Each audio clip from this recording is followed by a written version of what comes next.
Jangan lupa subscribe YouTube channel Metro TV News dan jangan lupa nyalakan notifikasinya.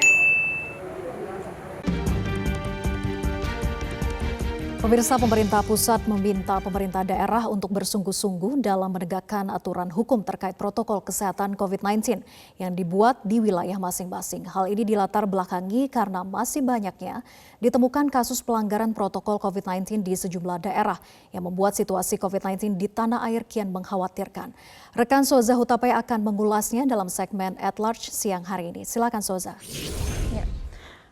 Vera dan pemirsa, pada awal pekan ini Presiden Joko Widodo menginstruksikan kepada seluruh Satgas COVID-19 dan juga TNI Polri untuk menindak tegas para pelanggar protokol kesehatan COVID-19. Bukan tanpa alasan, hal ini dilakukan sebab saat ini kondisi kasus COVID-19 di tanah air tengah menunjukkan tren peningkatan, khususnya pasca libur panjang akhir pekan di penghujung bulan Oktober lalu. Kita langsung lihat di slide pertama, aturan hukum apa saja yang sudah dibuat terkait penerapan sanksi dalam protokol kesehatan COVID-19. Pada saat pertama kali kasus COVID-19 ditemukan di tanah air, sekitar awal bulan Maret 2020, pemerintah langsung mengeluarkan sejumlah protokol kesehatan yang dapat dilakukan oleh masyarakat untuk dapat menjaga keamanan di masa pandemi COVID-19 ini. Di antaranya ini ada 5 protokol. Yang pertama ialah protokol kesehatan, kemudian protokol komunikasi, protokol pengawasan terbatas, protokol area institusi pendidikan, dan protokol area publik dan transportasi. Selain protokol tersebut, Kementerian Kesehatan juga mengeluarkan sebuah keputusan, yaitu keputusan Menteri Kesehatan yang dikeluarkan pada tahun 2020 ini juga. Ini mengacu tentang protokol kesehatan bagi masyarakat di tempat dan fasilitas umum dalam rangka pencegahan dan pengendalian coronavirus 2019. Kemudian Presiden juga mengeluarkan Inpres nomor 6 tahun 2020 tentang peningkatan disiplin dan penegakan hukum protokol kesehatan dalam pencegahan pengendalian COVID-19.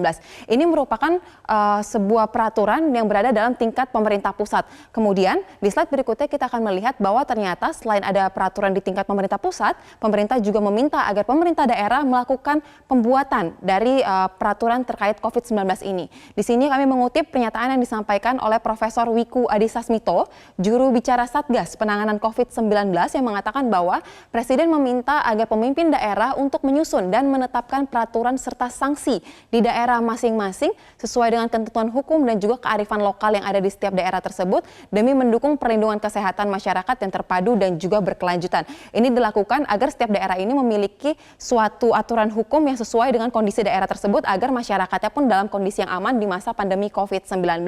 Kemudian kita lihat daerah mana saja sebenarnya yang telah memiliki aturan terkait protokol kesehatan COVID-19. Jika kita mengacu pada data dari Kemendagri pada tanggal 14 September 2020, dari 514 daerah tingkat 2 di Indonesia yaitu kabupaten dan kota, sudah ada 394 daerah tingkat 2 yang telah merampungkan perda terkait protokol kesehatan COVID-19.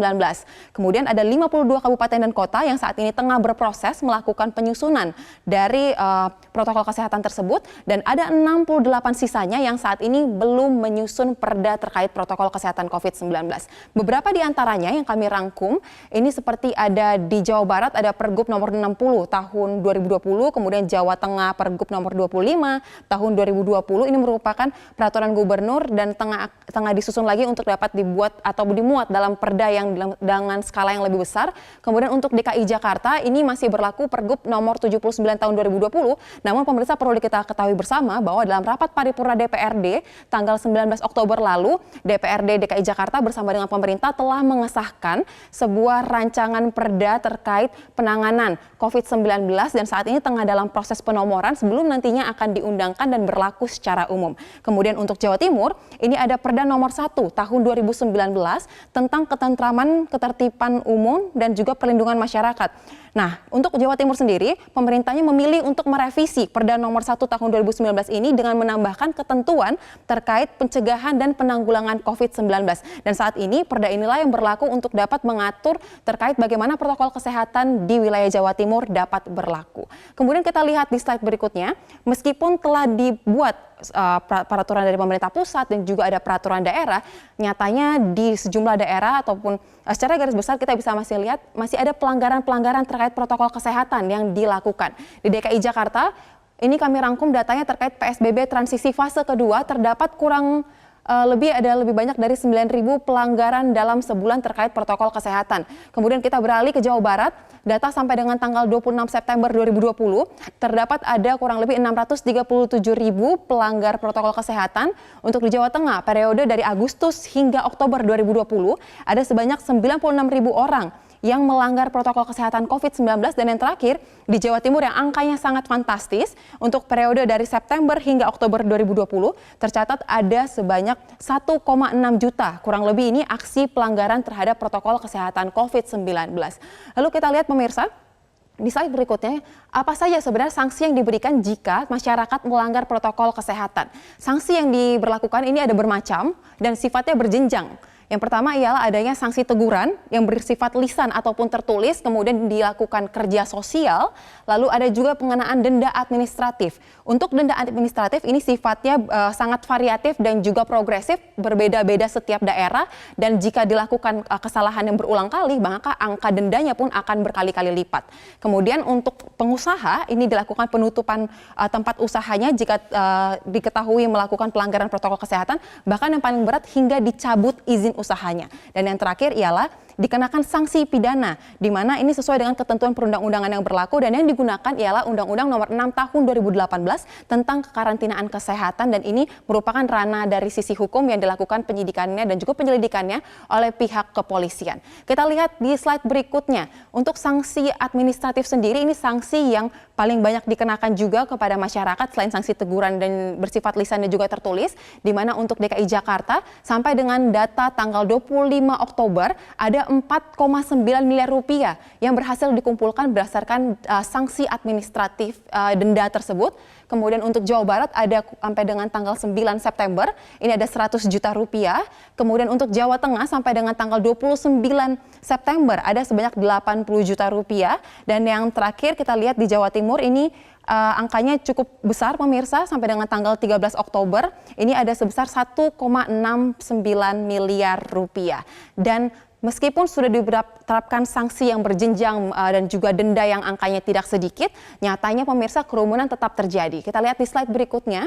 Kerumunan masyarakat yang tetap terjadi ini bahkan dengan skala yang besar ditakutkan atau disebut juga berpotensial untuk mendapat menjadi sarana penyebaran virus corona ataupun COVID-19. Beberapa di antaranya kerumunan yang terjadi sepanjang masa pandemi yang dinilai berpotensi untuk menyebarkan virus corona tersebut, di antaranya ialah Ijtima Ulama Dunia tahun 2020, di mana ini seharusnya berlangsung selama 4 hari, yaitu pada bulan Maret 2020 di Sulawesi Selatan. Namun akhirnya acara ini dibatalkan karena ini dinilai sangat berpotensi untuk menularkan COVID-19 karena banyak warga negara asing yang datang ke tempat ini. Kemudian kita lihat lagi di klaster pernikahan, meskipun pandemi ternyata ini tidak mengurungkan niat dari pasangan yang sedang berbahagia untuk dapat mengikat janji begitu ya. Dan untuk klaster pernikahan sendiri ternyata ada kasus yang justru menunjukkan terjadi penularan COVID-19. Seperti diantaranya kami mengutip yang di Kabupaten Semarang, Jawa Tengah, tepatnya di Kecamatan Getasan, ada 13 orang positif dari 2 desa setelah dilakukannya pernikahan di wilayah tersebut. Kemudian yang paling baru ini ada ditemukan kasus penyebaran COVID-19 di wilayah Kabupaten Sragen, Jawa Tengah, di mana untuk mempelai wanitanya ini meninggal dunia beserta juga dengan kedua orang tuanya, dan setelah saat ini dikonfirmasi bahwa tengah dalam proses penyelidikan karena ini meninggal secara mendadak dan diduga karena COVID-19. Kemudian dari 124 tamu yang datang, 7 diantaranya positif COVID-19. Demikianlah pemirsa terkait pemaparan mengenai konsistensi penegakan dari aturan COVID-19. Yang pertama, pemerintah ini kita harapkan harus mampu memberikan langkah-langkah yang lebih konkret lagi untuk mencegah terjadinya kerumunan, bukan hanya sekedar berkirim surat, tetapi juga langsung turun ke lapangan, mencegah sebelum kerumunan atau kegiatan tersebut berlangsung. Dan yang kedua, penerapan sanksi hingga sanksi pidana jika kita mengacu pada Undang-Undang Karantina Kesehatan seharusnya hanya menjadi ultimum remedium. Justru yang harus dibangun ialah kesadaran dari seluruh pihak akan pentingnya kerjasama dalam kepatuhan disiplin protokol kesehatan agar kondisi pandemi ini dapat segera berakhir. Demikian Vera, kembali ke Anda. Terima kasih Soza Hutape atas pemaparan Anda.